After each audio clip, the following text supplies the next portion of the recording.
जिसमें कोई तनाव नहीं है, जिसमें कोई विकल्प नहीं है, जिसमें कोई दोष नहीं है, कोई भी आक्रोश। सहजता जीवन का उल्लास, सहजता निर्विकल्प आनंद, सहजता श्वास और उच्छ्वास, सहजता ही है परमानंद।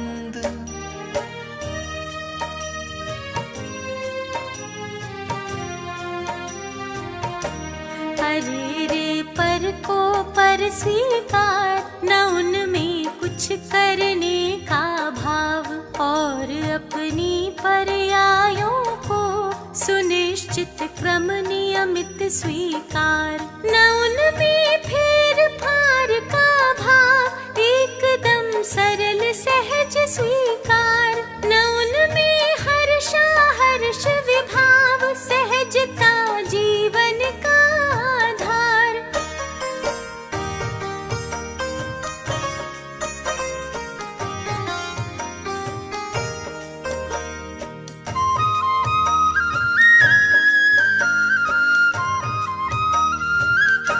सहजता जीवन का आधार, वस्तु का सम्यक रूप निहार। जगत का सहज परिणमन देख, होए बस उसे सहज स्वीकार। सहजता जीवन का एक लक्ष्य, सहज जीवन ही हो स्वीकार। और जीवन का परम पवित्र ज्ञान दर्शन का हो व्यापार।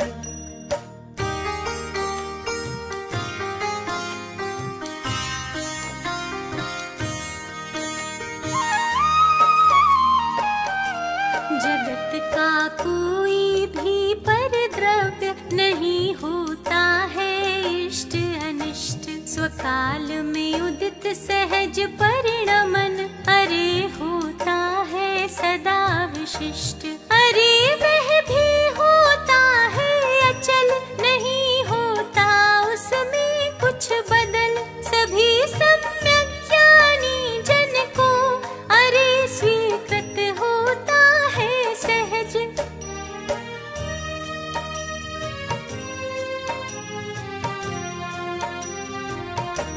जगत का सभी परिणमन अरे पूर्णतः पूर्व सुनिश्चित है।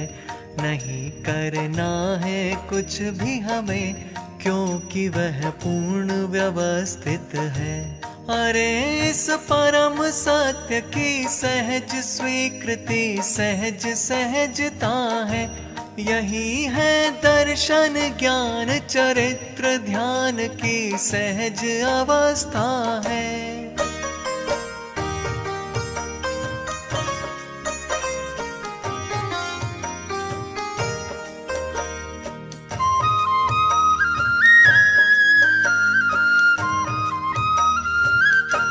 ध्यान की सहज अवस्था है, ज्ञान की गौरव गरिमा है। अरे रे जीवन का आनंद, आत्म की अद्भुत महिमा है। सहजता सहज धर्म का मर्म, धर्म सरिता की तरल तरंग। संत साधर्मी का सत्संग, धर्म काया का उत्तम अंग।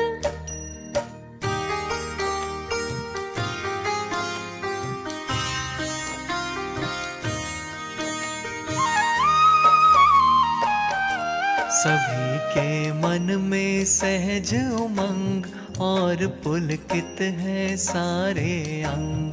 बना है अद्भुत आत्म प्रसंग, और मानस में विपुल तरंग। खिले हैं सबके सारे अंग, आत्म अनुभव की तरल तरंग। जगत में सहज सहजता रे, समाई है सब में सर्वांग।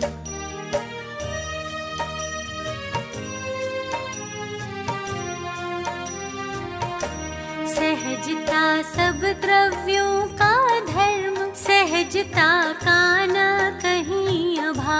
सहजता ना छोड़े कोई द्रव्य, सभी के अपने अपने भाव, सभी स्वाधीन सहज परिणमे, सहजता जीवन का आधार, सहजता की सामर्थ्य अपार, अरे महिमा है अपरंपार।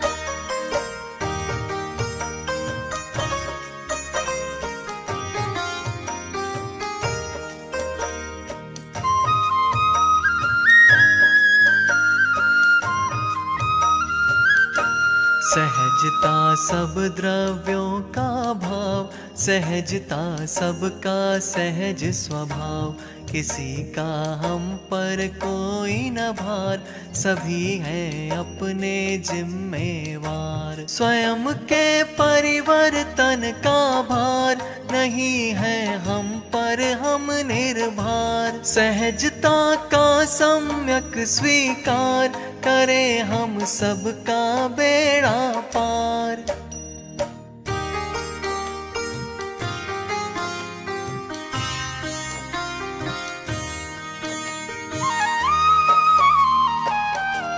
करें हम सबका बेड़ा पार, यही है मुक्ति मग का द्वार, यही है अद्भुत आत्म शांति, यही है परमानंद अपार, यही है सम्यक दर्शन ज्ञान, यही है निश्चय धर्म ध्यान, यही है मन वच काय निरोध, यही है सहज समाधि योग।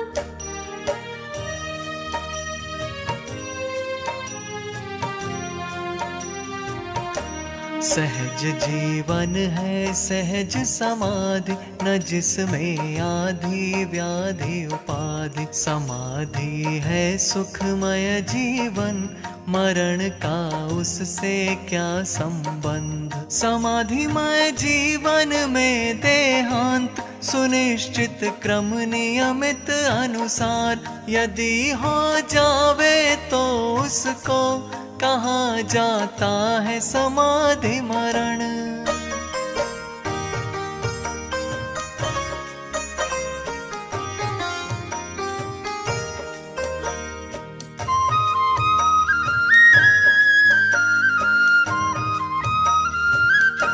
सहज संभावमयी जीवन, समाधि का है सम्यक रूप, मोह क्षोभ रहित समभाव, सहज ही अद्भुत और अनूप। समाधि धारण करके बंधु अरे जीवन का करे सुधार, मरण तो एक समय का कार्य, मरण का कैसे करे सुधार।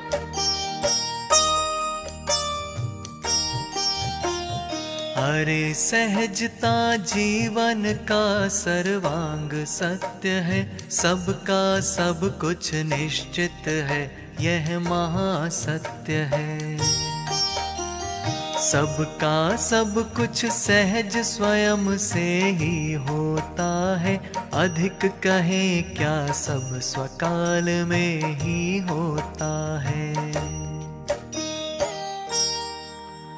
सभी सहज ही परिणमे, अपने क्रम अनुसार,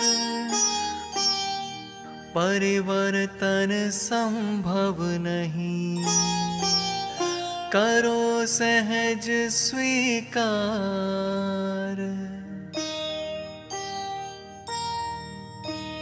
करो सहज स्वीकार, चित्त को ना भरमावो, सहज भाव से अपने आत्म में आ जाओ। अपने को तो अपना आत्म परम शरण है, मुक्ति मार्ग में श्रेष्ठ कार्य आत्म अनुभव है।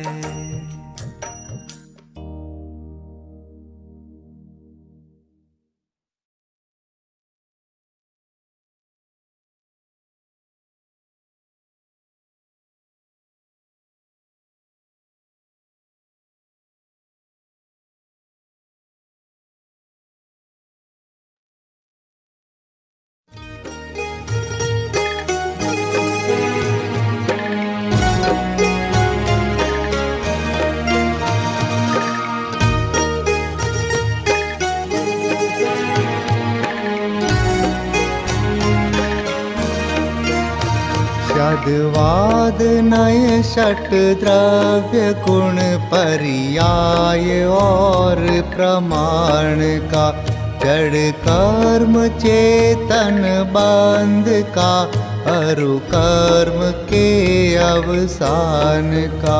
कहे कर स्वरूप यथार्थ जग का, जो किया उपकार है, उसके लिए जिन वाणी माँ को वंदना शत बार है।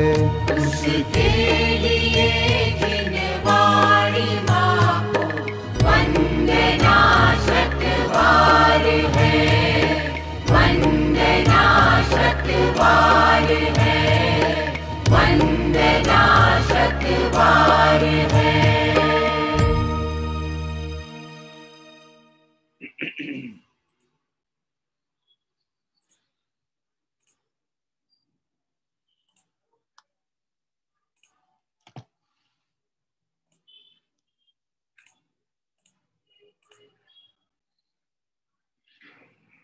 सभी साधर्मियों को जय जनेन्द्र।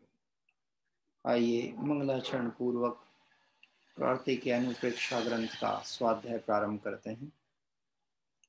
नमो अरिहंताणं, नमो सिद्धाणं, नमो आयर्याणं, नमो वच्छायाणं, नमो लोये सर्वसाहूणम्।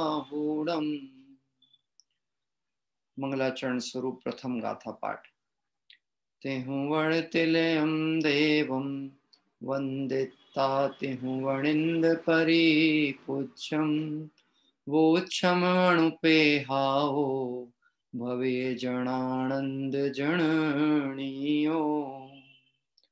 त्रिभुवन तिलक सत इंद्र वंदित, देव श्री अरहंत को, कर नमन कहूँ अनुप्रेक्षाएं, भव्य को सुख करे अहो, भव्य को सुख करे अहो।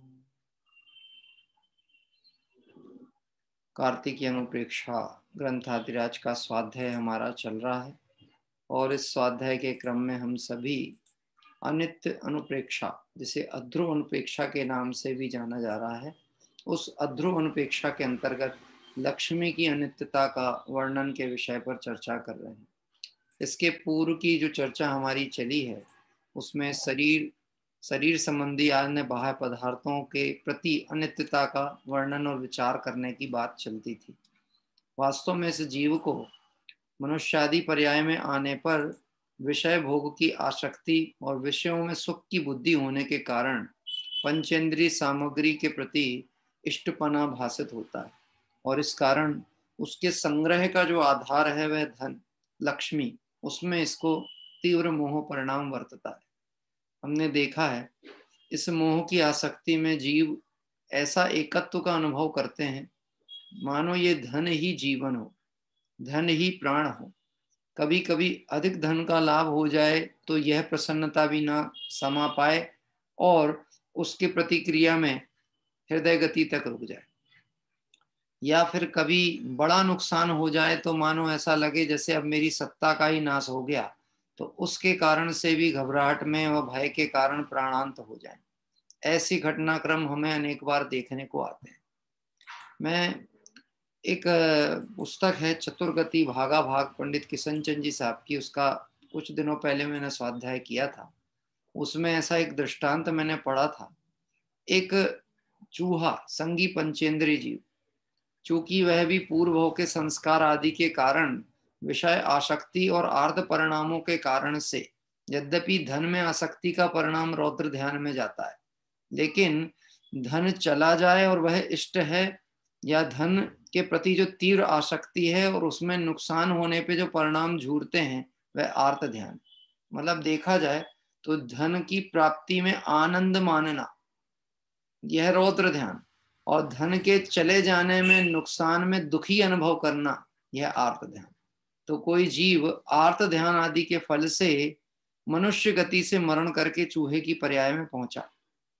अभी वह संस्कार पड़ा था धन आदि की आसक्ति का परिणाम। तो वह जिस सेठ के घर में बिल बना के रहता था, वहां से सेठ की तिजोरी और जो उसकी पेटी है उसमें से नोट इकट्ठे कर करके ले जाए। क्या करे? खींच के ले जाए नोट और अपने बिल में इकट्ठा करता जाए। अभी कुछ दिनों तक ध्यान नहीं गया, बाद में ऐसा लगा कि पता लगता है कि कुछ पेटी में से पैसे कम हो जाते हैं। पता करने का प्रयास किया लेकिन कोई भी व्यक्ति अविश्वसनीय नहीं प्रतीत हुआ। तो मन ही मन बहुत शंका थी। खोज होते होते एक दिन वह बिल के पास में एक नोट का टुकड़ा मिला। तो ऐसा लगा यहाँ फटा हुआ नोट कैसे घर के पास। खोजा, देखा तो वहां पर सैकड़ों की संख्या में नोट मिले अंदर। और वो बिल किसका था? चूहे। अब वह जो चूहे का बिल है, उस नोट को निकाला गया। बहुत से तो नष्ट हो गए थे, कुछ बचे होंगे। वह चूहे को उसके प्रति ऐसा ममत्व परिणाम हो गया था, ये मेरा धन, मैंने संग्रह किया, मैंने इकट्ठा किया। जब वह वहां से वह चीज हटा ली गई, उसके विरह में प्राणांत उसके हो गए। अभी हम विचार करें, ये बात अगर सत्य घटना है, उस चूहे को उस धन से क्या वस्तु क्रय करनी है, कौन सी सुख सामग्री लेनी, लेकिन वासना का परिणाम उसके प्रति ऐसा पड़ा हुआ था कि उसके जो मिथ्याभिप्राय के कारण, मोह के कारण, उसे एकत्व मत बुद्धि के कारण उस वस्तु की सत्ता हटने पर अपनी सत्ता का ही नाश कर लिया। क्या करे? अपना ही मरण हो गया। तो फिर जगत के उन जीवों की परिणति क्या होती होगी जो इसे प्राणों से भी प्यारा मानते हैं। हाँ? कथन में कहीं कदाचित ऐसा भी आता हो, निर्ग्रंथों का मार्ग हमको प्राणों से भी प्यारा है। लेकिन निर्ग्रंथों के मार्ग की आराधना में और इस मार्ग पे आगे बढ़ने की भावना के लिए कितना समय, और विषय कषाय पोषण व्यापार धंधे में कितना समय, निश्चित ही निर्ग्रंथों का मार्ग प्यारा है कि सग्रंथों का मार्ग प्यारा है। हाँ? सग्रंथ मतलब गठान, ग्रंथ मतलब होता गठान, और जिसके कोई गठान नहीं वो निर्ग्रंथ। और जिसके गठान चल रही है, शल्य चल रही है, मेरा मेरा मेरा, ऐसे जीवों के मोक्ष मार्ग नहीं होता। ऐसे जीवों के निश्चित ही नियम से नरकादि गतियों का बंध होता है। क्योंकि तत्वार सूत्र में बताया है, बहुत आरंभ और बहुत परिग्रह का परिणाम नरक गति के बंध का कारण है। ठीक है, आइए अपनी गाथा के विषय को प्रारंभ करेंगे। जिस विराम लिया था, विषय इतना सरल है, ऐसा लगेगा कि ये तो हमारी दैनिक जीवन की घटनाओं की छोटी छोटी सी बात लिख दी है। लेकिन आश्चर्य की बात है, बात छोटी होने पर भी समझदार को समझ में नहीं आए तो निश्चित ही बात बहुत बड़ी कही जा सकती है। हाँ, ये बात तो बहुत छोटी है, इसमें क्या रखा। एक बार हमारे मंदिर में दशलक्षण पर्व में बच्चों के लिए प्रतियोगिताएं होती हैं। उसमें एक प्रतियोगिता रखी थी, क्या आप बालबोध पास से तेज हैं। क्या रखा था? क्या आप बालबोध पास से तेज हैं, मतलब आपको बालबोध के भागों का अच्छा ज्ञान है कि नहीं, ऐसी प्रतियोगिता रखी गई। तो हमको क्या लगेगा, हम तो समय सार के पाठी हैं, हम तो अच्छे आगम अभ्यासी हैं, बड़े ग्रंथों को पढ़ते हैं, बड़े विद्वानों को सुनते हैं, गुरुदेव श्री को सुनते हैं, तो बालबोध कौन सी बड़ी चीज है। लेकिन जब वो वहां पे परीक्षा हुई तो उन्होंने बड़े बड़े लोगों को बुलाया। मंच पे थी बच्चों की प्रतियोगिता, पर बुलाया गया बड़ों पे। आप आश्चर्य मानोगे, मुझे भी बुलाया था। हाँ? मतलब हम लोग जो कहना चाहिए, उन विद्यार्थियों के अध्यापक की श्रेणी में उनको बैठाला गया था कि आप इनके अध्येता हो, कि इसके अनुभव करता हो, कि आपसे पढ़ाना जानते हो, कि इसके विषय को स्मरण में रख करके और अपने हित की भावना रखते हो। ऐसा जब किया गया, बहुत से लोग स्खलित हो गए। क्यों? ये तो बालबोध है, ये तो छोटी बात है। ऐसे हमें लगे कार्तिक अनुप्रेक्षा की अनित्य भावना में बातें तो बहुत सामान्य लिखी हैं, ऐसी जनरल चर्चाएं लिखी हैं। गजब की बात है, इस जीव के ऊपर मोह का ऐसा आवरण पड़ा हुआ है, इसे सरल बात समझ में नहीं आती, सरल बात कठिन प्रतीत होती है। और जो काम कठिन है, लक्ष्मी का कमाना, इसका रखना, इसकी सुरक्षा, जो अपने बस का काम नहीं है, ये इसको सरल लगता है। देखिए, आज विषय को लेंगे, 13वीं गाथा का चर्चा अपनी हो चुकी थी। उस गाथा के विषय को संक्षिप्त में हिंदी में पढ़ेंगे भावार्थ, और 14वीं गाथा की ओर बढ़ते हैं। जिस पुरुष ने लक्ष्मी को पाकर के संचय ही किया, धान और भोग में खर्च नहीं की, उसने मनुष्य भाव पाकर के क्या किया। निष्फल ही खोया, केवल अपनी आत्मा को ठगा। देखा जाए तो यह जो धन लक्ष्मी आदि है, इसका संयोग और उपयोग किस गति में होता है? लक्ष्मी और धन का, ये जो धन धन वैभव आदि है ना, ये किस जगह पर है? मुख्य पने देखा जाए, नोट, संपत्ति, स्वर्ण मुद्राएं, ये किस जगह पर है? मनुष्य तिर्यंच गति में तो कहीं है नहीं, नरक आदि में कोई प्रसंग की बात नहीं है, देवादि गति में कल्प वृक्ष आदि होते हैं, तो वहां इक्षित वस्तु की सामग्री वैसे ही प्राप्त हो जाती है। एक ही गति बचती है जहां पर यह धन आदि के द्वारा व्यवहार संभव होता है, व्यवहार किया जाता है। और आपको यदि अर्थव्यवस्था का प्राचीन सिद्धांत पता हो, अर्थशास्त्र का, पहले वस्तु विनिमय प्रणाली चला करती थी। सुना है आपने नाम वस्तु विनिमय प्रणाली? मतलब हमें जो आवश्यक हो, हमारे पास जो वस्तु हो, जैसे कोई कृषक है तो अपने खेत में उसने गेहूं उगाया, अब उसे वस्त्र की जरूरत है तो अपना गेहूं देकर जुलाहे से कपड़े ले लेता था, वस्त्र ले लेता था। जुलाहे को अनाज चाहिए तो कपड़े के बदले ले लेता, पर धन नाम की वस्तु नहीं थी, मुद्रा नहीं थी। यह बाद में इसका विस्तार हुआ। हाँ, आप देखो 4 प्रकार के दान में आहार दान, औषधि दान, अभय दान और ज्ञान दान, इसमें कहीं भी धन दान नहीं है। लेकिन दान की चर्चा आते में सबसे पहले पैसा और पैसे वाले ही दिखते हैं। क्या कह रहे हैं? पैसा और पैसे वाले, धन और धनवान, यही दिखता दान के नाम पे। जबकि 4 प्रकार के दानों में आहार, औषधि, अभय और ज्ञान दान, इसमें कहीं धन का नाम नहीं आया। हाँ, ये बोले साहब वो आहार, औषधि, अभय, ज्ञान दान, उसके व्यवहार पक्ष को देखेंगे या उस व्यवस्था संबंधित सामग्री संग्रह करना होगी तो धन तो लगेगा ना, उसके बिना तो संभव नहीं। यहाँ आचार्य देव कह रहे हैं जिसने मनुष्य पर्याय को प्राप्त करके भी या तो उस धन को भोग में खर्च नहीं की या दान में नहीं खर्च की, उसका मनुष्य भाव पा करके क्या किया? निष्फल ही खोया, केवल अपनी आत्मा को ठगा। लक्ष्मी को जमीन में गाड़ने वाले तो उसे पत्थर के समान करता है, ऐसी गाथा अब 14वीं गाथा के माध्यम से कहते हैं। पैसा कोई गड़ाता है क्या जमीन में? हाँ, कैसा देखा आपने कभी गड़ाते हुए अभी किसी को पैसा? हाँ, गड़ा धन मिले ये तो सुना है, पर कोई पैसा गड़ा देता हो भूमि में, ये तो मैंने नहीं सुना। कि वास्तव में देखा जाए आसक्ति के कारण से और इसमें सुख बुद्धि के कारण से जो अति संग्रह करने का भाव है और प्राप्त उदय अनुसार उसे भोगे भी नहीं और दान में नहीं करे, वह सब गढ़ाने जैसा ही है। क्या जगत में इसके प्रेरक लोग भी बहुत मिलते हैं, ऐसी शिक्षा देने वाले लोग भी बहुत मिलते हैं। इसकी चर्चा अभी पहले गाथा पाठ करेंगे, तदुपरांत गाथा के अनुसार इस विषय पर विचार करते हैं। जो सच्ची ऊण लक्ष्यम धरणीले सठ वेदियई दूरे, सो पुरिसोतम लक्ष्यम पहाड़म समाण्यम कुणई। हिंदी पद्यानुवाद। संचय करे जो लक्ष्मी को भूमि तल में गाड़ता, वह पुरुष लक्ष्मी को करे पाषाणवत यह जानना, पाषाणवत यह जानना। जो लच्छी संची उण, जो पुरुष लक्ष्मी को संचय करके अई दूर धरियणले संडवेदी, सठवेदी, बहुत नीचे जमीन में गाड़ता, सो पुरुषो तम लक्ष्यम, वह पुरुष उस लक्ष्मी को पहाड़ समाणियम कुणई, पत्थर के समान करता है।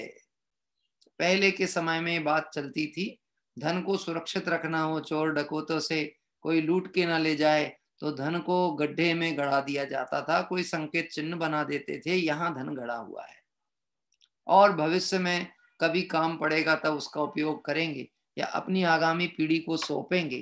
कितने ही लोगों ने ये सोचा भी होगा कि सौंप दें, लेकिन उसके भाग्य का नहीं था तो वो गड़ा का गड़ा रह गया और वो मकान बिक गया। क्या कह रहे हैं? और जिसके भाग्य का था उसने वो मकान खरीदा और नींव खोदी तो गड़ा धन उसको मिला। अब मेहनत कोई ने की, इकट्ठा कोई ने किया, गड़ाया किसी ने, उसका परिणाम लेकर के कोई जीव गतियों में भटक रहा है और कोई अपने उदय प्रमाण गड़ा गड़ाया मिल गया तो उसको भोग रहा है। क्या कह रहे हैं? हाँ, तो वास्तव में जो धन गड़ाते हैं वह कभी उसका लाभ नहीं लेते, लेकिन उस परिणाम का फल जरूर बांधते हैं। भारत में धन सुरक्षित नहीं है तो बड़े लोग स्विस बैंकों में पैसा गड़ाते हैं, और तब तकलीफ होती है जब मुद्दा उठता है कि विदेशों से भारत का काला धन जो है उसे भारत में लाया जाए। उन्हें बहुत तकलीफ होती है। गड़े को गड़े रहने दो, निकालो मत। क्या कह रहे हैं? भले हम गड़ जाएं जमीन में, लेकिन उसको नहीं निकालें। ऐसा ही होता है, बेनाम संपत्तियां पड़ी रह जाती हैं, और जिसके नाम पे किए उसकी नीयत बदल जाए तो वो उसका स्वामी बन के रह जाता है। इनकम टैक्स बचाने के लिए ऐसे ही कुछ तो प्रयोग किया करते हैं लोग। हाँ, अपने रिश्तेदार के नाम पे भूमि खरीद ली, जब तक नहीं खरीदी थी, वो खरीदने वाले थे तब तक तो वो बहुत आज्ञाकारी था और बहुत आपकी इच्छानुसार परिणमित करता था। हमने सोचा इससे अच्छा तो हमारे पुत्र से ज्यादा योग्य तो ये है, भतीजा हमारा बहुत योग्य है। क्या कह रहे हैं? और बाद में जैसे ही उसका स्वामित्व हुआ, अब कुछ समय के बाद जब सोचा कि चलो अब ये प्रॉपर्टी बेच दें, तो उससे कहा, सच घटना बता रहा हूं उदाहरण के रूप में, उससे कहा कि वो जो जमीन अपन ने खरीदी थी ना, उसका अच्छा ग्राहक मिला है, उसको बेचना है, तो तुम आ जाओ। कहता कौन सी जमीन? क्या कहता है? कौन सी जमीन? मेरे को अभी कोई जमीन बेचने की इच्छा नहीं है। ये कैसी बात करते हो? वो जमीन जो मैंने तुमको लेकर के दी थी, तुम्हारे नाम पे रजिस्ट्री की थी, तुम्हारी थी, वो तो मेरी ही थी। क्या कह रहे? आपने कब दी? अब एक स्वर बदलना है, रजिस्ट्री रखी की रखी रह गई। गड़ाया था ना। क्या कह रहे हैं? गड़ाया था ना। हाँ, अभी पता है आपको, भारत के संविधान में भी ऐसा ही एक विषय उठा है। ऐसा कानून बनाने की बात आ रही है, जो बेनामी संपत्ति होगी वो सरकार की कहलाएगी, बेनामी संपत्ति, और या फिर जिसके नाम पे होगी वही अधिकारी कहलाया जाएगा। अब बोलो, जिसकी किस्मत में होगी वो गड़ा धन उसको मिल जाएगा, हम सिर्फ किलपेंगे। इसलिए यहाँ प्रेरणा दी जा रही, धन को इकट्ठा मत करो। उदय प्रमाण प्राप्त हुआ है तो उसे योग्य अनुसार भोगो, या फिर उसको दान आदि करके इस मनुष्य पर्याय में जो करने योग्य कार्य है उसे करो। जिसके परिणाम दान आदि के नहीं होते ना, वो दान करने वाले परिणाम को दान करने वाले व्यक्ति को देख करके और मन ही मन बड़ा दुखी भी होता है, किलपता भी है। इनकी बुद्धि तो देखो कैसी भ्रष्ट है, हैं?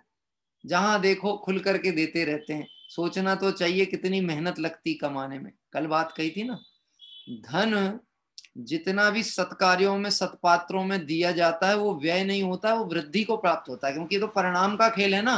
पूर्व परिणाम के उदय से वस्तु की प्राप्ति हुई, अब उस वस्तु को निरपेक्षता से दिया और सत्पात्र को दिया, अच्छे कार्य में लगाया, तो ये परिणाम अच्छा है कि बुरा? कि परिणाम अच्छा है तो अच्छे परिणाम का फल कैसा होने वाला है?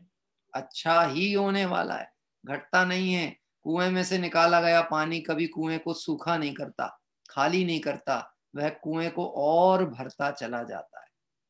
ठीक, इसलिए यहाँ पर आचार्य देव कह रहे हैं, जो गड़ा धन है, ऐसे गड़े धन को जो व्यक्ति दबाता है, भूमि में करता है, वह पुरुष उस लक्ष्मी को पत्थर के समान करता है। जैसे मकान की नींव में पत्थर रखा जाता है, वैसे ही इस लक्ष्मी को गाड़ी, तब वह पत्थर के समान हुई। ऐसी लक्ष्मी को परलक्ष्मी के समान कहा। कौन सी लक्ष्मी? जो गड़ा दी जाए, जो संचय करके रखी जाए। अब जिसके भाग्य की होगी वो भोगेगा। क्या कह रहे हैं? हमें ये भ्रांति होती है, हम अपनी आगे पीढ़ी के लिए व्यवस्था कर रहे हैं, पर उसके किस्मत में होगी तो उसको मिलेगी, और नहीं होगी तो जिंदगी भर वो उसमें स्वामित्व के लिए लड़ता रहेगा, लेकिन उसको भोग कभी नहीं पाएगा। आपको पता है भारत में कानून व्यवस्था इतनी ढीली है कि अगर आप कानून से, जिसको हम कहें सिविल केस में पहुंच जाओ, सिविल कोर्ट में पहुंच जाओ अपने किसी मुद्दे को लेकर, जड़ जोरू और जमीन झगड़े की ये जड़ तीन। क्या कह रहे हैं? जड़ जोरू और जमीन, ये झगड़े की तीन जड़ हैं। इसमें आपने देखा होगा सिविल केसेस में जो केस चलते हैं, 20 साल 25 साल आदमी मर जाए, अगली पीढ़ी तक चला जाए, पर केस के समाधान नहीं होते। क्या कह रहे हैं कि इसका समाधान नहीं होता, लड़ने वाला मर जाता है ना। ऐसे सैकड़ों घटनाएं देखने में आती हैं प्रत्यक्ष। तो ये स्वामित्व क्या काम का, यह संचय क्या काम का, यह संग्रह क्या काम का, मात्र यह परिणाम कि इसके संग्रह से मैं अपना जीवन सुखी कर लूंगा, सुरक्षित कर लूंगा, आगे की पीढ़ी को सुखरूप जीवन दे दूंगा, यह मान्यता अज्ञान है जिनवर कहे हे भव्य जन। मैंने एक पंक्ति प्रयोग की है, पर यह मान्यता अज्ञान है। ऐसी मान्यता करके मानो यह जीव अपनी वर्तमान पर्याय के श्रम को खराब करता है, पर्याय को नष्ट करता है।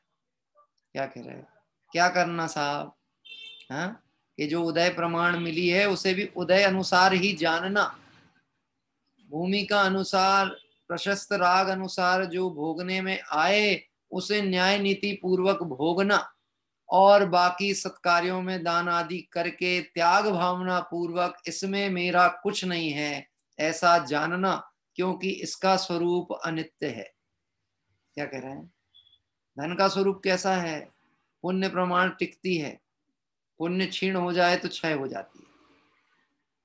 हाँ, भय चक्रवर्ती, भय चक्र है, भय तीर्थंकर से बली, तिनकी नहीं चली, मौत नहीं टली, तो अब क्या करिए। बोलो, रावण की सोने की लंका कहाँ है? कोई अवशेष बाकी है? सोना तो धातु इतनी जल्दी नष्ट नहीं होती, फिर गई कहाँ सोने की पूरी लंका। हाँ, अभी भी खोज जारी है, आपको पता है, सोने की लंका की खोज जारी है। अभी वो समुद्र की तलेटी में जाकर खोजते रहते हैं, कहीं मिल जाए तो हम क्या बन जाएंगे, हम रावण के वंशज बन जाएंगे, क्योंकि लंका हमारी हो गई तो हम कौन हो गए, रावण के वंशज बन गए। कि तू आत्मा राम है, अपने वैभव को नहीं देखता, इसलिए धन वैभव आदि अनित्य पदार्थों के प्रति आसक्ति का परिणाम होता है। देखिए, ऐसी लक्ष्मी को परलक्ष्मी के समान कहा। कैसी लक्ष्मी, जो संचय करके रखी जाए, जो ना भोगने में उपयोग हो ना दान में हो। सरल भाषा में इस विषय को पुष्ट करते हैं। गाथा नंबर 15। अणवरयम जो सच्चदी, लच्छीण दे दिड़े भोजेदी, अपने आवे लच्छी, पर लच्छी सचाणिया तस, संचय करे जो लक्ष्मी, नहीं भोगता ना दान दे, उसके लिए निज लक्ष्मी पर लक्ष्मीवत ही जानिए, लक्ष्मीवत ही जानिए। जो पुरुष लक्ष्मी को अणवरया निरंतर संचदी यानी संचित करता है, णाया देदी ना दान करता है, णे भुज्जेदी ना भोगता है, तस् अपनिया वे लक्ष्मी, उसके अपनी लक्ष्मी भी पर लच्छी समाणिया, पर की लक्ष्मी के समान है। क्या कह रहे हैं, अब मैं एक दुखती हुई रग पे हाथ रखना चाहता हूं इस गाथा के आधार पर, रखूं कि नहीं रखूं। हाँ, कि हमारे बाल बच्चे, हमारी स्थिति तो अच्छी थी, मध्यम वर्गीय कहें या संपन्न स्थिति में थे, चाहते तो अपने पैतृक व्यापार के माध्यम से भी अपना घर गुजारा चलता था, परिवार परिजन का चलता था। पर हमारे बच्चों को ऐसा लगा पता नहीं ये पैतृक व्यापार से अपन अपना जीवन बिता पाएंगे कि नहीं, उसकी रुचि नहीं थी, वो दूर देश में जाकर के रहने लगा। अब माता पिता ने एक अच्छा घर बनाया कि बच्चों के साथ, परिवार के साथ भविष्य में रहेंगे, और वह जो घर है, अब वह घर की देखभाल बड़े बुजुर्ग माता पिता कर रहे हैं। क्या कह रहे हैं, किसके लिए, कभी बच्चे आएंगे, कभी अतिथि आएंगे, बच्चे नहीं अतिथि, आजकल बच्चे बच्चे नहीं रह गए, अतिथि रह गए। कुछ मूल कार्यक्रम प्रसंग विशेष हो तब आते हैं। मैंने तो आजकल के घर के बच्चे ऐसे भी देखे हैं जिनकी शादी होने वाली होती है, उसी घर के बच्चे की शादी है, और वो दूल्हा के रूप में जो बनने वाला है वो शादी के 5 दिन पहले, 7 दिन पहले छुट्टी लेकर के आता है। हाँ? और शादी विवाह करेगा, कुछ दिन रुकेगा और आपको विकल्प छोड़ करके और निकल के चला जाएगा। अब आप फिर मैं आपसे देखो विचार करने की बात कहता हूँ, एक प्रैक्टिकल चिंतन करना। उसको आना है कुछ दिन के लिए, रहना थोड़े दिन के लिए है, पर वो माता जी पिता उसके लिए महीनों से कमरा बनवाएंगे कि अब हमारे घर में बहू आने वाली है, उनकी व्यवस्था करना, उनका कक्ष तैयार करना है, सब व्यवस्था करना, सब सुख सुविधाएं होनी चाहिए, कोई कमी नहीं रहना। उन्हें रहना कितने दिन है, फिर सुरक्षा कौन करेगा उसकी, झाड़ू पोछा कौन करेगा, कि है ना चौकीदार, कौन कौन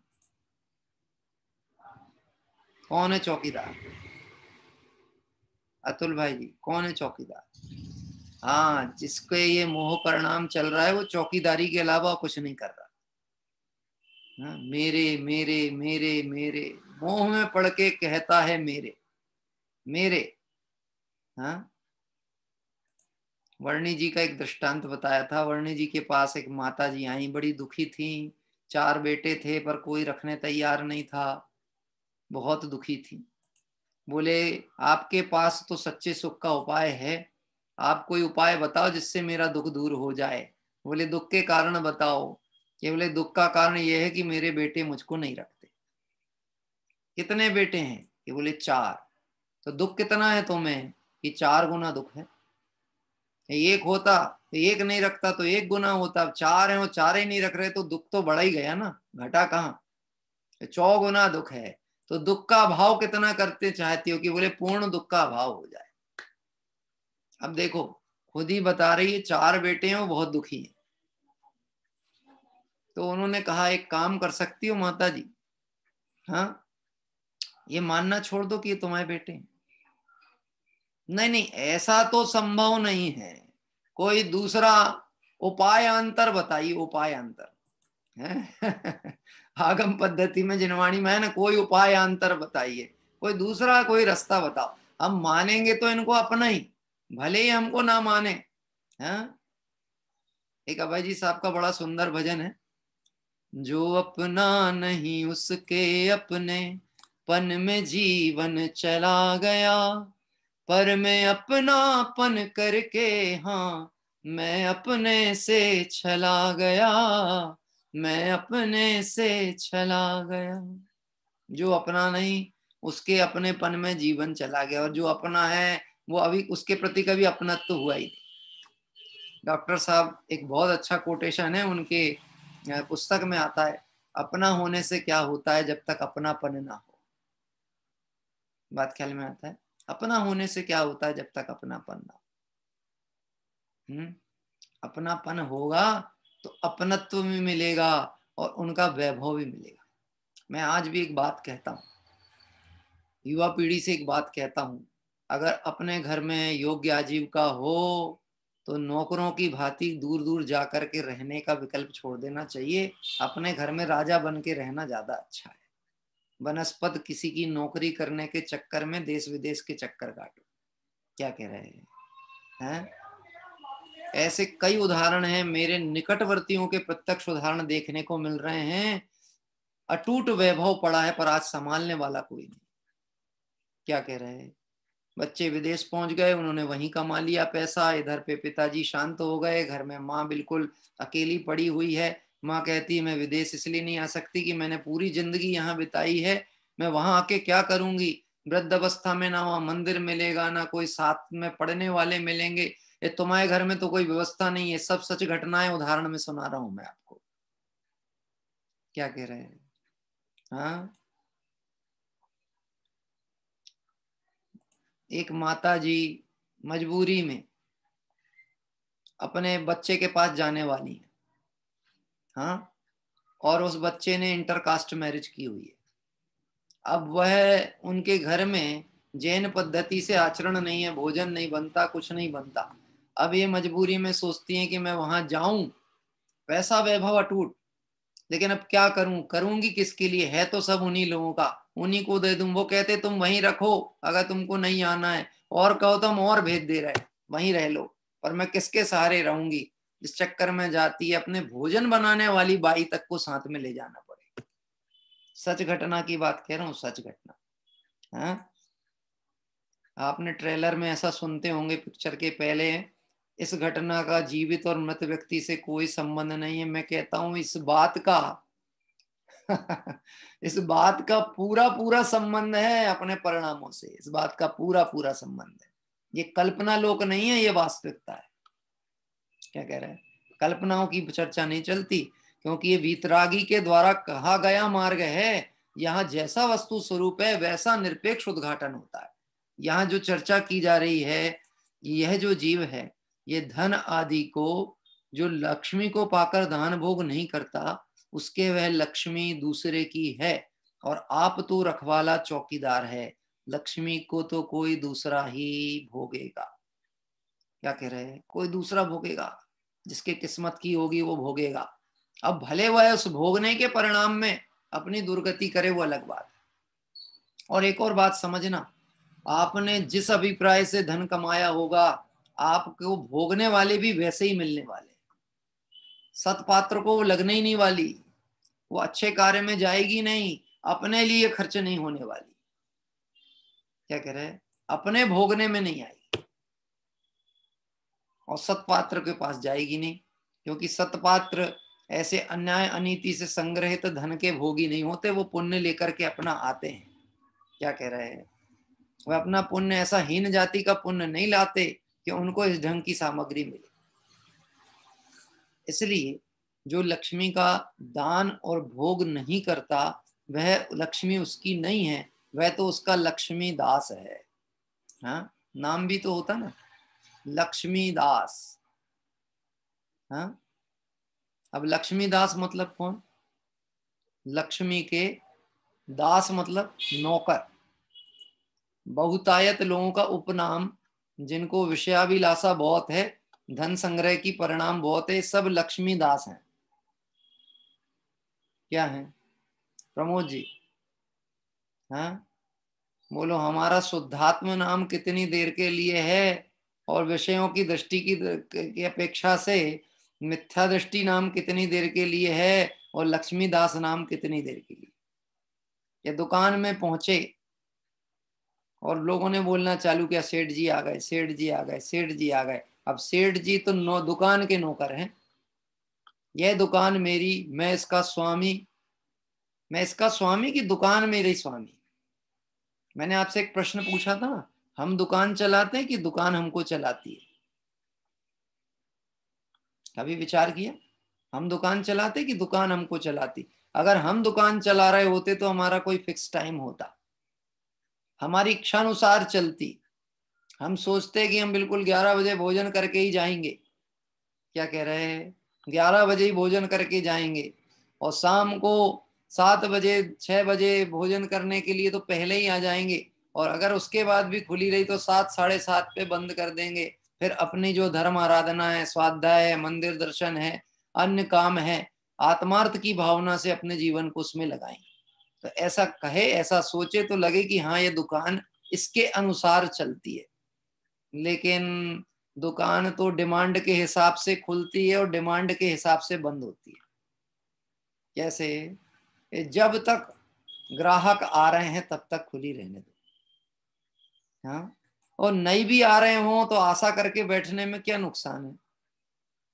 हाँ, कैसा देखता है? महानगरों में तो मैंने कई कई जगह देखा, अपने दुकानों में ऐसे नौकर भी रखे जाते हैं जो गेट पे बैठे रहते हैं। क्या करते हैं? आइए आइए, इधर आइए, इधर आइए, पकड़ पकड़ के अंदर लेकर के जाते हैं, पकड़ पकड़ के, और ये पकड़ के अंदर ले जाते हैं, और अंदर लक्ष्मी दास बैठे रहते हैं। फिर बची कुची सेवा वो करते हैं उनकी। हाँ हाँ साहब, क्या चलेगा? अरे लो ना लो, देख तो लो। मत लेना, कोई बात नहीं, देख तो लो, आप देख तो लो, देख तो लो, देखने में क्या हर्ज है? और क्या दिक्कत हो गई? आप तो पहले हमारी दुकान में आते, कितना मीठा बोलता है। आप तो पहले हमारी दुकान में आते थे, क्या नाराजगी साहब? बोलो, ठंडा लोगे कि गर्म लोगे? क्या चलेगा? बोलो, ये सब जितना भी व्यवहार है क्यों किया जाता? वो इसलिए किया जाता है क्योंकि इस धन आदि में इसकी सुख बुद्धि पड़ी। मैं आपसे एक प्रश्न पूछता हूँ, बड़े पंडित जी साहब की शैली से बात करता हूँ। बड़े पंडित जी के प्रवचनों में ऐसी इस तरह की शैली प्रयोग होती है। जिन्हें आत्म वैभव की खबर नहीं है, उन्हें धन की महिमा आती है। मैं आपसे प्रश्न पूछता हूँ, जिसे आत्म वैभव की खबर नहीं है, क्या उसे धन के वैभव की खबर है? बाह्य धन वैभव को वो जानता है? हाँ, आत्म वैभव को तो नहीं जानता, तो अपनी कीमत नहीं। कीमत किसकी दिख रही है? पैसे की। लेकिन क्या उसे पैसे की भी खबर है? धन का मूल्य क्या है? नहीं है। अगर उसे अनित्य जाने, उसमें सुख नहीं है, यह तो जड़ है, यह तो पुद्गल है, तो उसकी महिमा खत्म हो जाएगी और अपनी महिमा आ जाएगी। क्या कह रहा है? उसे ना धन की कीमत पता है, ना अपनी कीमत पता है। यह तो सिर्फ मोह में दुखी और परेशान हो रहा है। किसकी चर्चा चल रही है? धनवानों की। हाँ? अपनी बात चल रही है, अपनी भूल का अन्वेषण किया जा रहा है और अपनी भूल सुधारने के लिए चर्चा की जा रही है। देखिए, आगे की ओर चलते हैं। क्रम क्रम से बड़ा सरल विषय है और सावधानी से उपयोग को थोड़ा सा स्थिर करेंगे तो समझ में आएगा। और भी लक्ष्मी के प्रति मोहित जीव की दशा बताते हैं। एक तो चौकीदार है, ये तो कह दिया, लेकिन जिसको लक्ष्मी में तीव्र मोह और आसक्ति है, ऐसे जीव की स्थिति क्या है? लच्छी ससत मणो जो अपाणम धरेदि कठिण सोराइदायाणम कज्जम साहे विपूणप्पा आसक्त चित हो लक्ष्मी में आत्मा को कष्ट दे वह मूढ़ नृप अरु परिजनों के कार्य ही साधन करे, कार्य ही साधन करे। जो पुरुष लक्ष्मी संत मणो, लक्ष्मी में आसक्त चित्त होकर अपाणम कठेण धरेदी, अपनी आत्मा को कष्ट सहित रखता है। सो मूढ़प्पा, वह मूढ़ात्मा राजा और कुटुंबियों को कज्जम साहेहिम कार्य सिद्ध करता है। क्या कह रहे हैं? देखिए, जो इस धन आदि की व्यवस्था में अपनी आत्मा को कष्ट देता है। कौन कष्ट देता है? हमको तो बहुत आनंद आता है। हाँ, बोलो गर्मी के दिन में लाइट गोल हो जाए तो दुकान बंद कर देगा कि खुली रहेगी दुकान? लेकिन स्वाध्याय करते समय पंखा बंद हो जाए तो कितनी बार ध्यान जाएगा पंखे की तरफ? वैसे स्वाध्याय भवनों में पंखे होते नहीं है। क्या कह रहे हैं? स्वाध्याय कक्ष में पंखे नहीं होते, लेकिन कदाचित इस जीव ने अपने हीन परिणामों से उन क्षेत्रों में भी व्यवस्था कर ली, तो उपयोग कहाँ जाता है? बार बार वहां। हाँ? और लाइट गोल हो जाए तो दुकान बंद करने का भाव, अरे इतनी गर्मी में कौन बैठेगा भैया, अभी नहीं चलेगी दुकान, जब लाइट आएगी पंखा होगा हम थोड़ा चैन से बैठेंगे तब व्यापार करेंगे, ऐसा विचार नहीं करेगा। इससे पता लगता है इसकी आसक्ति और उपयोग जहां टिका होता है वहीं उसे सुख भासित होता है। क्या कह रहे हैं? वास्तव में ऐसे जीव अपनी आत्मा को कष्ट देकर के भी जो कुछ भी संग्रह आदि करते हैं, मानो वो किसी और का भला करने के लिए अपना बुरा कर रहे हैं। क्या कह रहे हैं? और का भला करने के लिए अपना बुरा कर रहे हैं। आपको पता है, जो लोग राजकीय धन को टैक्स नहीं पटाते और चोरी छुपा करके रखते हैं, उनके साथ स्थिति क्या होती है? मैंने ऐसा सुना है कि जितना टैक्स चुराया जाए उससे कई गुनी पेनाल्टी लगाई जाती है, कई गुनी ज्यादा पेनाल्टी। तो बोलो, जो आपने छुपाया था, राजद्रोह का कार्य किया था, उस धन को इकट्ठा करके सुरक्षा करके रखी थी, चोरों से भी बचाया था, तो किसके लिए बचाया था? यहाँ लिख रहे हैं राजा के लिए बचाया था, या फिर कोई परिजन पुरजन आदि के लिए संग्रह करके रखा था। हाँ, वास्तव में बहुत चर्चा आई है लोगों की परिग्रह आसक्ति की, अपन कल्पना नहीं कर सकते कितनी आसक्ति का परिणाम। लेकिन हमें दिखती हमेशा दूसरे की है, अपनी नहीं दिखती। अपने घर का कबाड़ा हमको नहीं दिखता। क्या कह रहे हैं विजय भाई जी? अपने घर का कबाड़ा नहीं दिखता, दूसरे के घर के महल को हम कह सकते हैं ये तो धूल छे साहब, धूल है, ये आमा शू छे। क्या कह रहे हैं? इसमें क्या है? और अपने घर का कबाड़ा इकट्ठा करके रखेगा, अलमारियों में दबा, कभी काम आएगा, कभी काम पड़ सकता है साहब। हैं? टूटी झाड़ू भी कभी काम आ सकती है, रखे रहने दो, क्या दिक्कत है। ऐसी परिणति तीव्र आसक्ति जीव के चलती है। अपनी बात कर रहा हूं मैं, आपकी भी नहीं।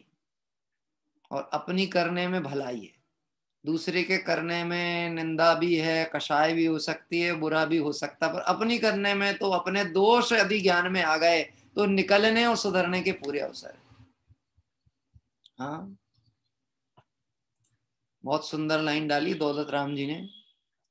कहाँ रचो पर पद में ना तेरो, पद यहे क्यों दुख सहे, अब दौल हूं सुखी स्वपद रच, दाव मत चूको यहे।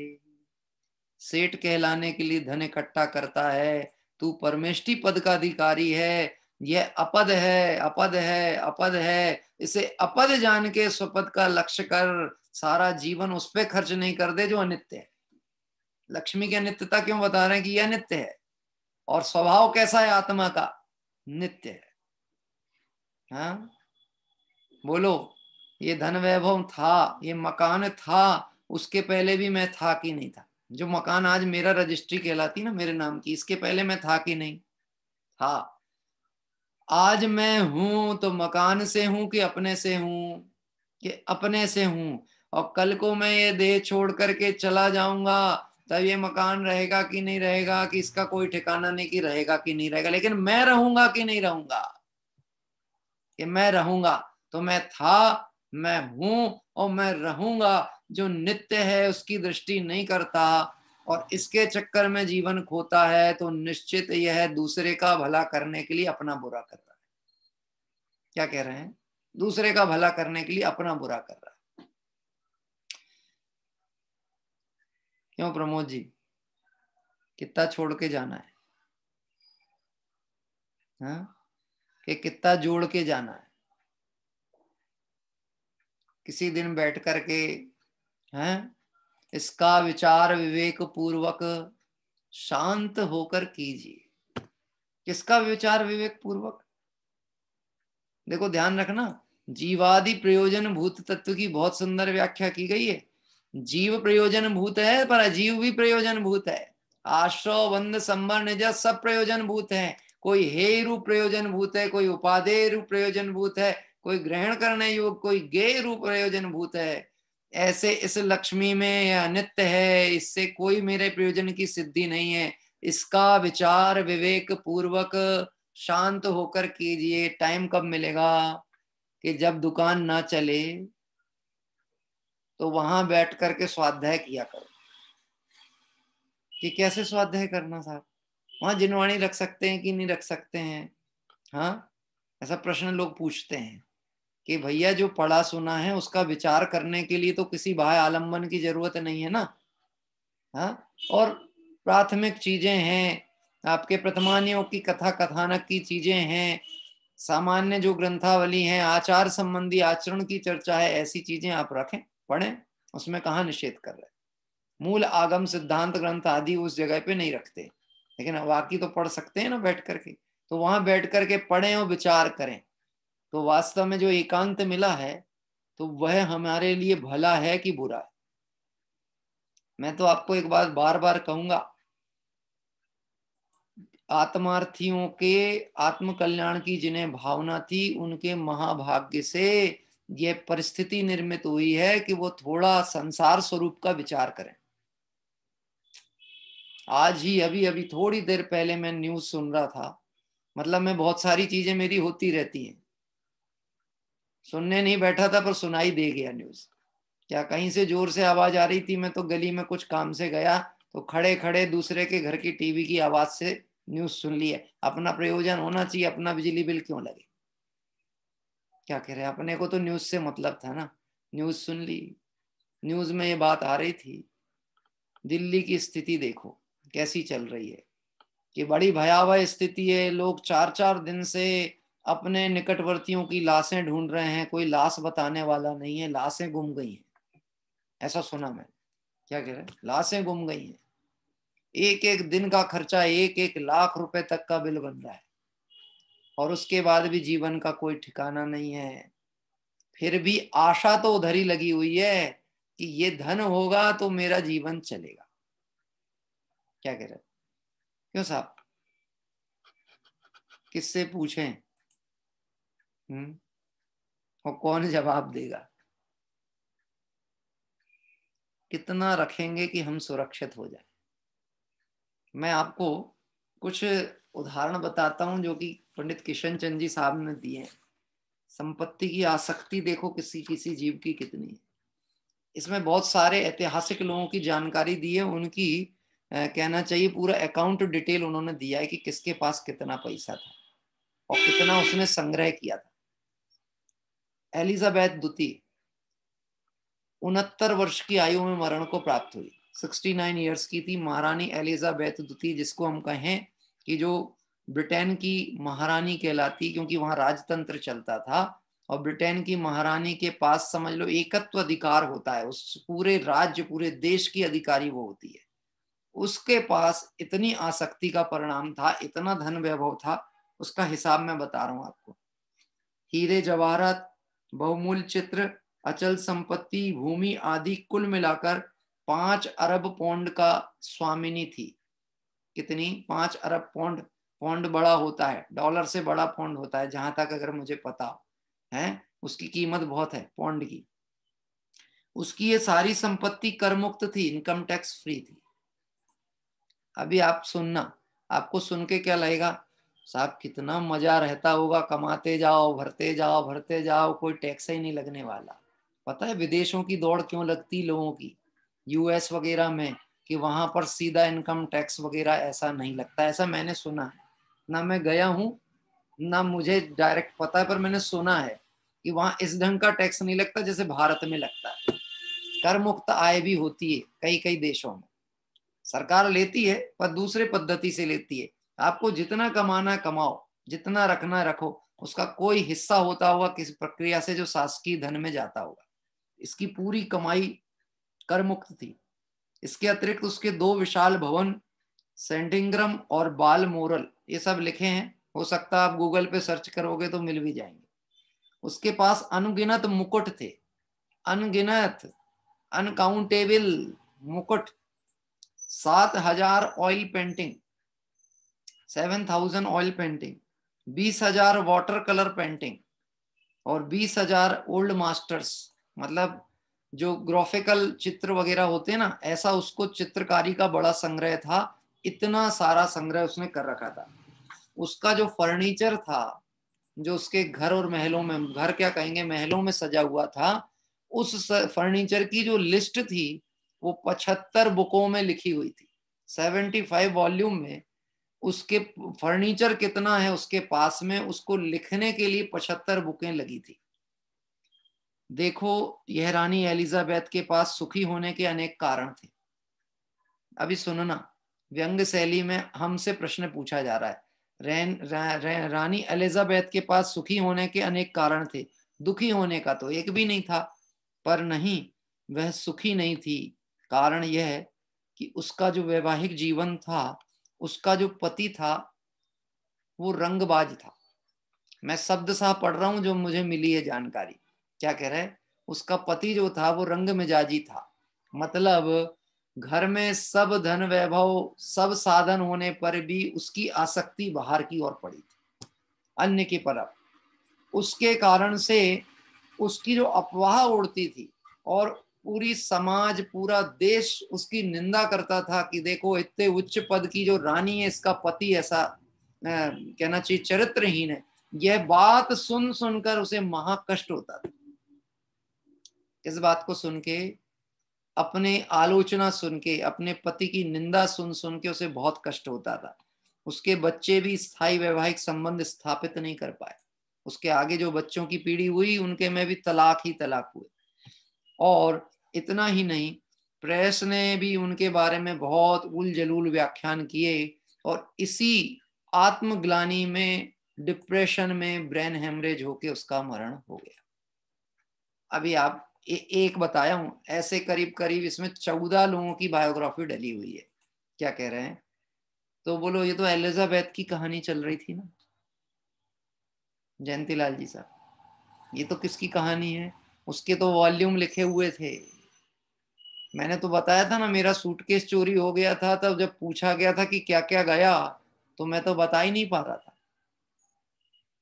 हाँ, तो उसने मुझसे सीधा ये प्रश्न पूछा था पुलिस वाले ने, सूटकेस तुम्हारा ही चोरी गया था कि किसी और का बताने आए हो?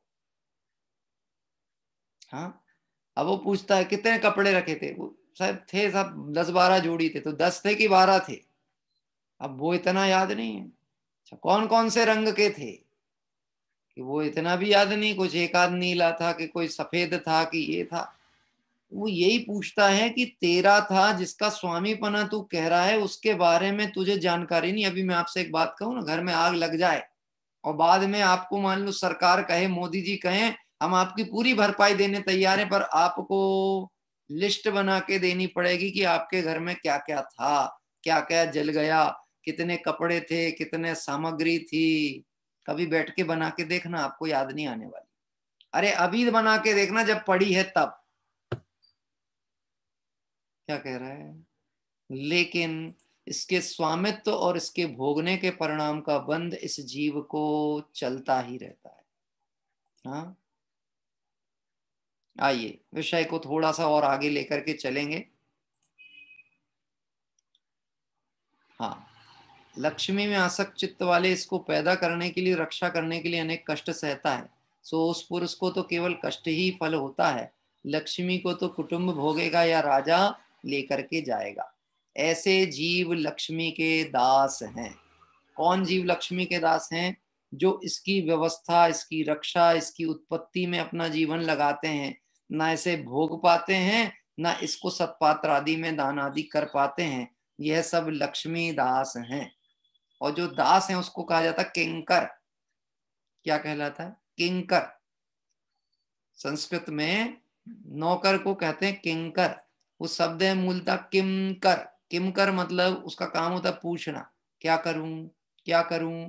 आपने लक्ष्मी दासों को देखा होगा, पैसा बढ़े तो उनका एक ही प्रश्न होता है, वैसे कहाँ इन्वेस्टमेंट करना चाहिए जहां रिटर्न बहुत अच्छा है, हैं?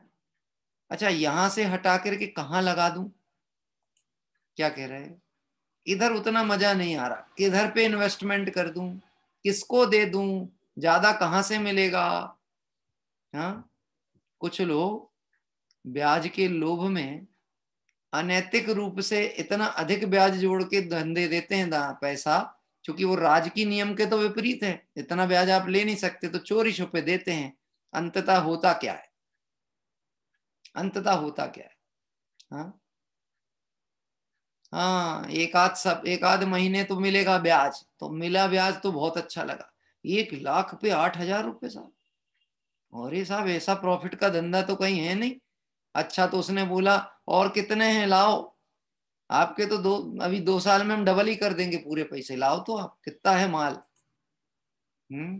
बस इस लोभ में अपने जेब की पूंजी, रखी पूंजी पेट काट करके भी उठा के दे देगा, क्योंकि ज्यादा मिलेगा।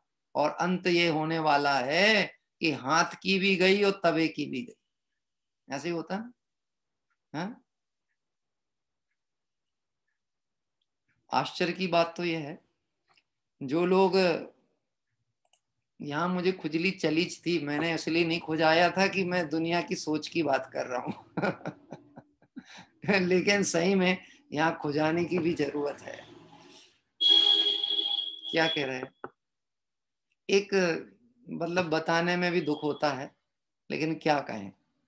एक अभी शास्त्री व्यक्ति है, वो, उसने मुझे बताया, एक दिन बड़ा दुखी सा था, वो मेरे पास आया, और बहुत निकटवर्ती जगह का ही है हमारे। तो बताया कि मैंने कुछ पैसा किसी को दिया था, बड़ी मेहनत से कमाया था, ट्यूशन पढ़ा पढ़ा के, स्कूलों में इधर उधर ये सब करके।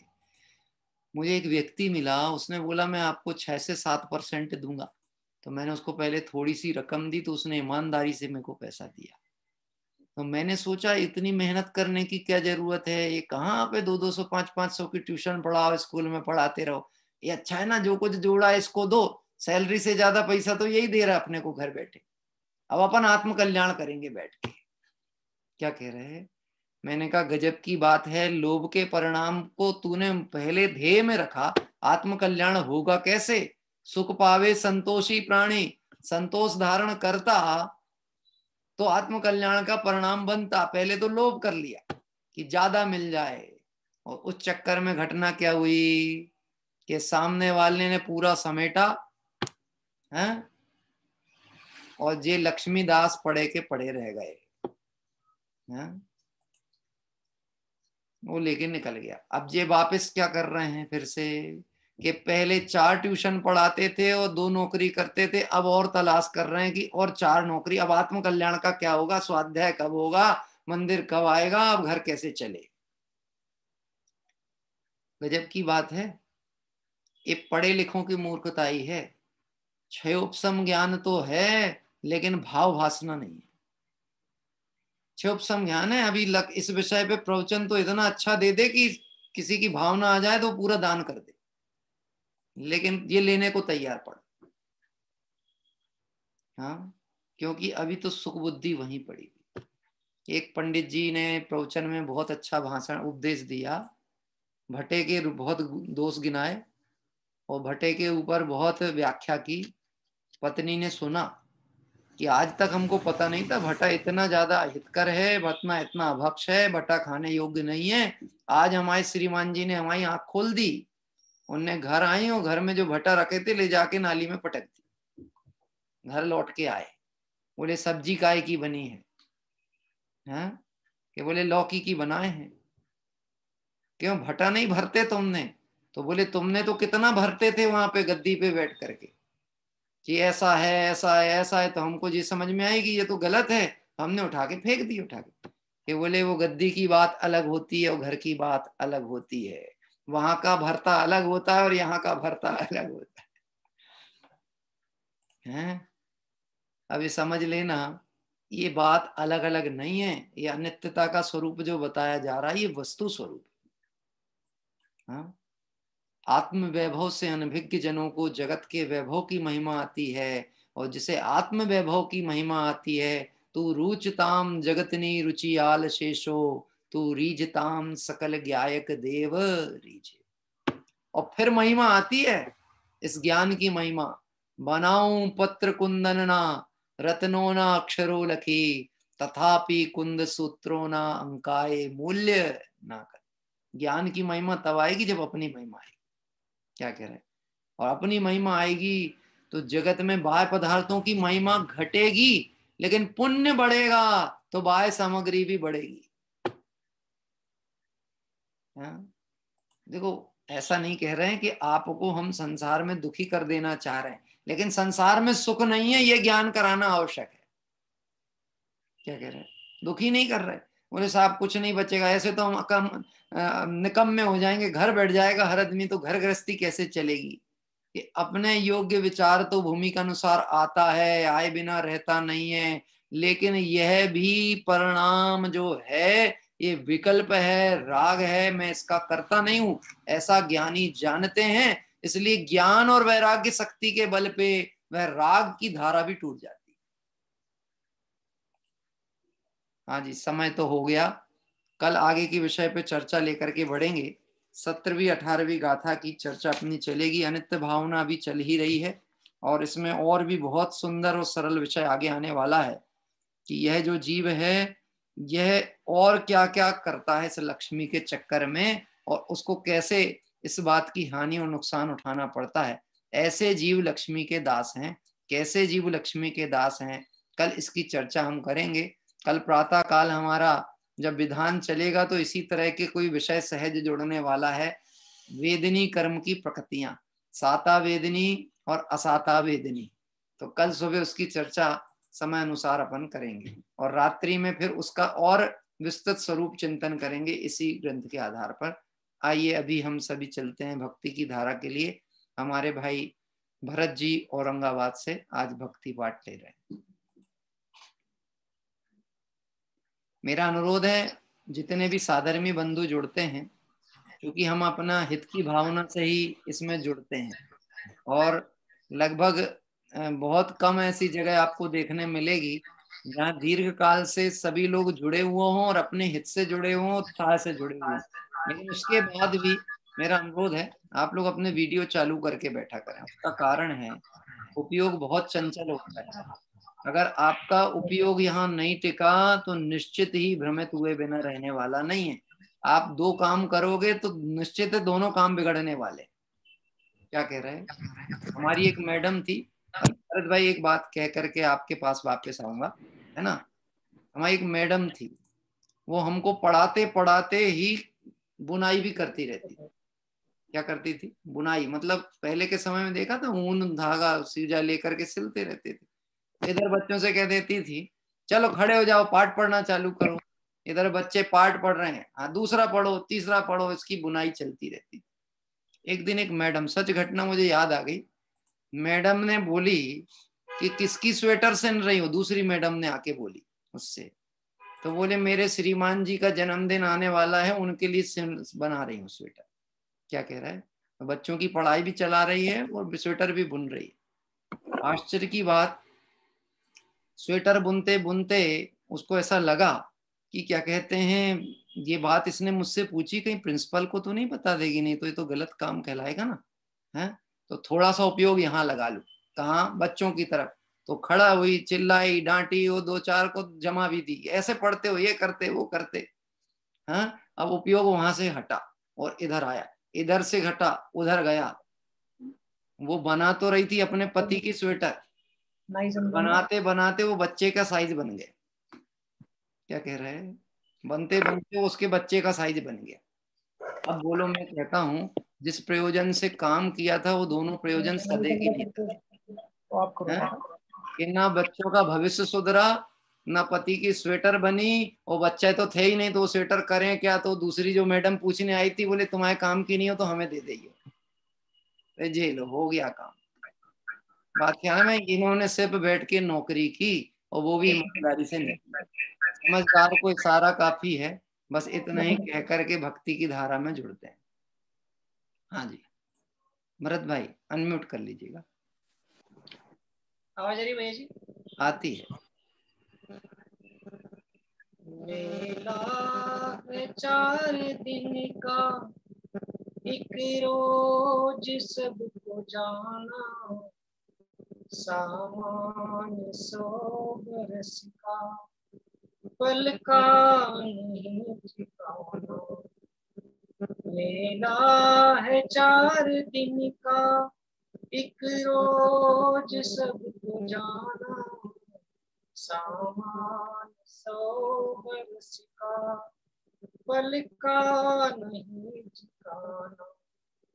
मलमल के रोज साबुन चमका रहा है जिसको, इत्रो गुलेल से तू महका रहा है जिसको।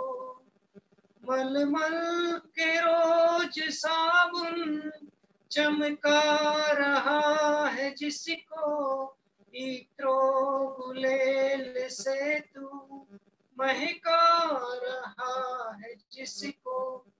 काया ये खाक होगी यह बात ना भुलाना, सामान 100 बरस का, पल का नहीं ठिकाना।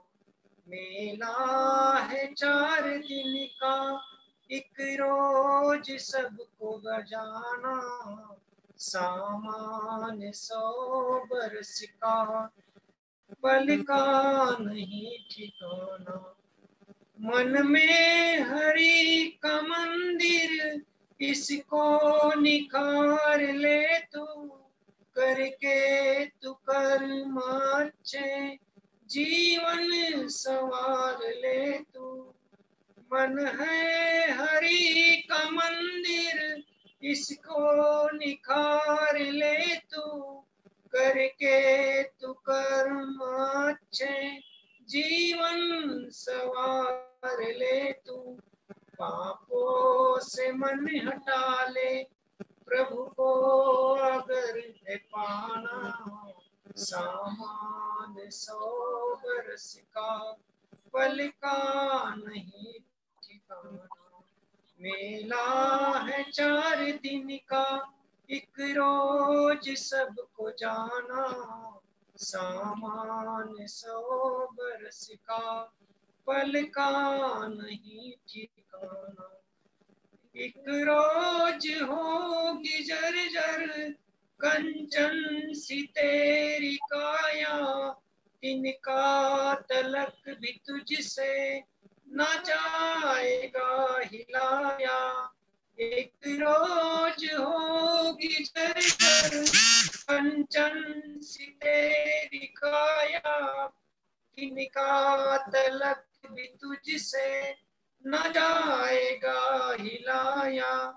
रह जाएगा यही महल और खजाना, सामान 100 बरस का, पल का नहीं ठिकाना।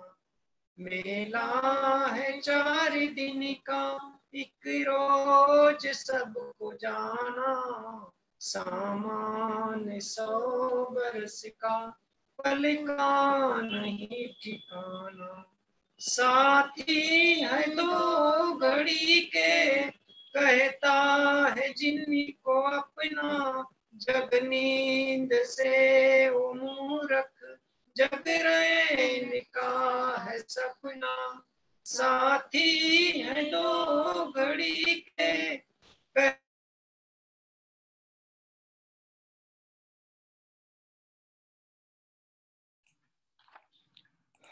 मुझे लगता है शायद नेटवर्क कुछ डिस्टर्ब हो ही रहा था और उस कारण से हमारे भरत भाई की जो भक्ति का क्रम चल रहा था, बहुत सुंदर भक्ति पाठ वह ले रहे थे।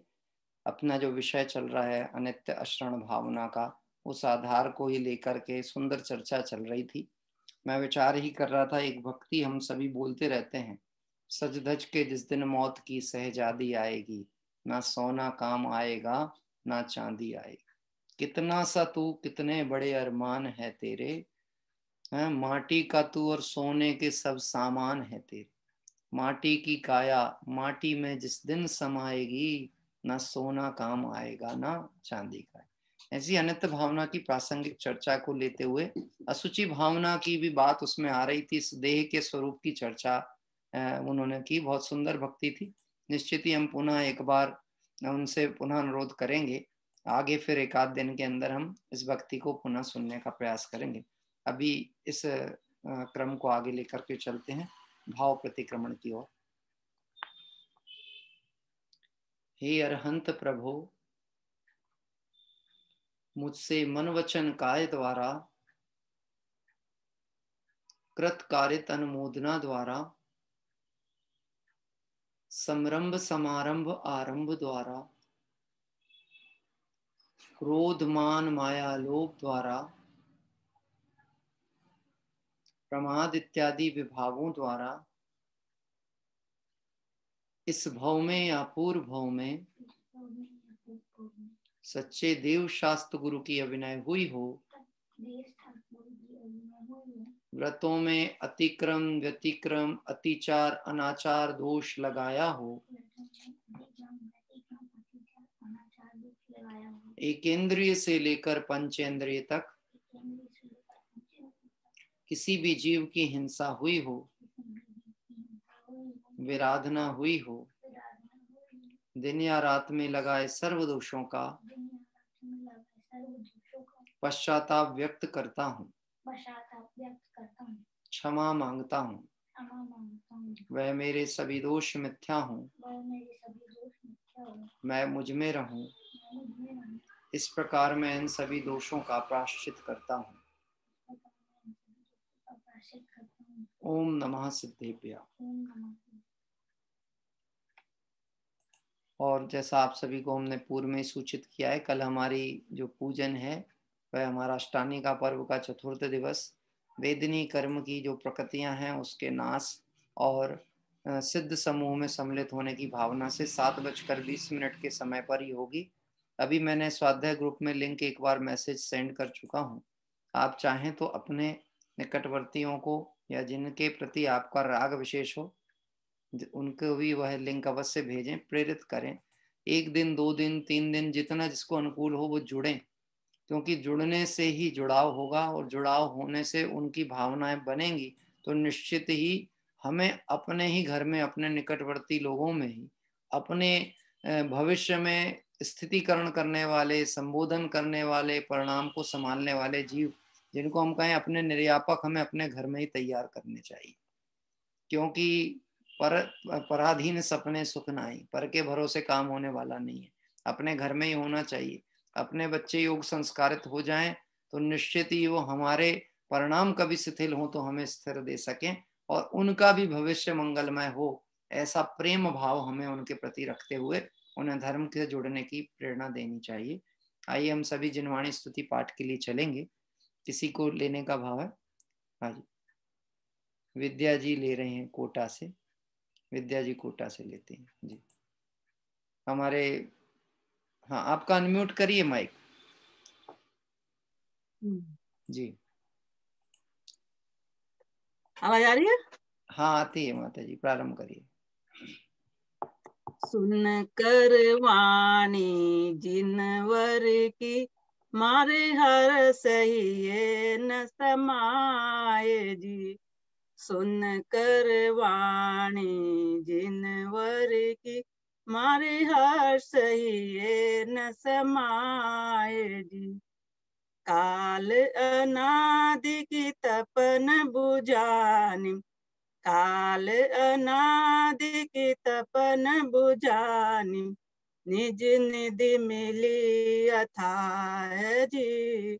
सुन कर वाणी जिनवर की, मारे हर्ष सही न समाये जी।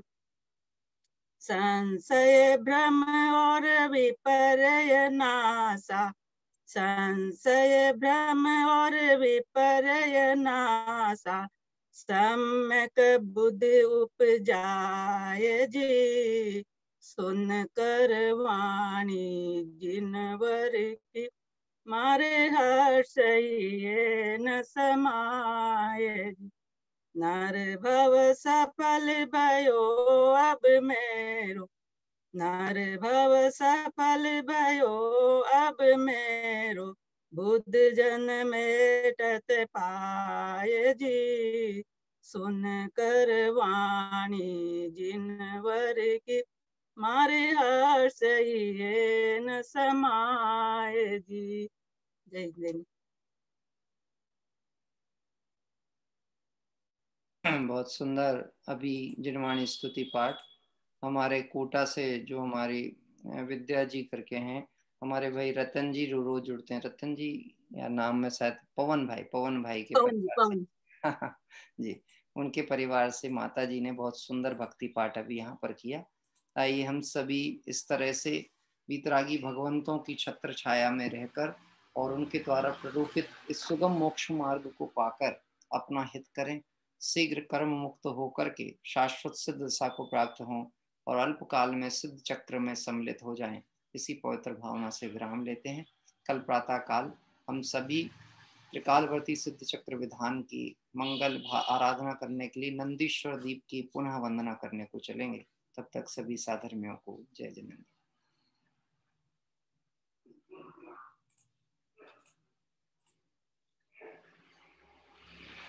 जी।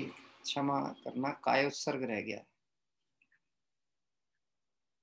निज निधि निज में बताई, यह अनंत उपकार है, इसके लिए जिनवाणी मां वंदना सतवार है। नमो अरिहंताणं, नमो सिद्धाणं, नमो आयर्याणं, नमो वज्रायाणं, नमो लोये सब साहूणं। नमो अरिहंताणं, नमो सिद्धाणं, नमो आयर्याणं, नमो वज्रायाणं, नमो लोये सब साहूणं। नमो अरिहंताणं, नमो सिद्धाणं, नमो आयर्याणं, नमो वज्रायाणं, नमो लोये सब साहूणं। जय बोली द्वादशांगमय जनवाणी माता की जय हो। देव शास्त्र गुरु भगवान की जय हो। अनंत अनंत सिद्ध परमेष्टि भगवंतों की जय हो। वीतरागी जैन शासन की जय हो। सभी साधर्मियों को पुनः जय जिनेन्द्र। कल प्रातः काल मंगल तीर्थ वंदना और भगवंतों के दर्शन और नंदीश्वर दीप संबंधित जो भी जानकारी है जो कि त्रिलोकसार आदि के आधार पर है और सिद्ध समूह में सिद्ध भगवंतों के गुणानुवाद की चर्चा है, कल प्रातः काल हम सभी देखेंगे।